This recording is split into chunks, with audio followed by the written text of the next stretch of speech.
This digital acceleration agenda for the East African community targets over 350 million ES population into a single communication space.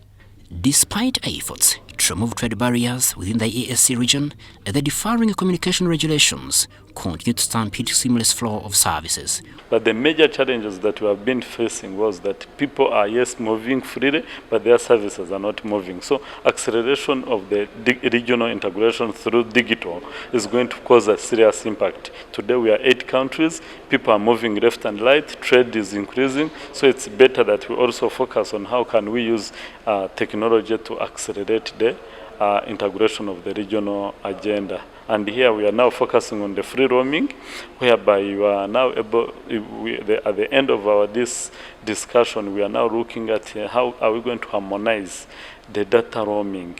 Because most of these days people have to chat, people want to communicate back home using WhatsApp, using other social medias, but that means now we have to see what are the regulations. How can we enable communication between our partner states, people moving from one country to another, to have the quality services through communication. The initiative puts in place structures that will enable one to stay connected to the internet and use data-driven applications unimpeded. So there are discussions on internet penetration and expanding broadband infrastructure for the East African region. I would really like to appreciate the East African community efforts to harmonize the digital divide within the region. In the Regional Communication Infrastructure Program, we have implemented over 21,000 kilometers of fiber, and the upcoming project of Uganda Digital Acceleration Project, we are looking forward to implement even bigger. So we shall have a very big internet coverage of the country. But currently, most of the MDAs, the ministries, departments, and agencies are onboarded onto the NITA-U network.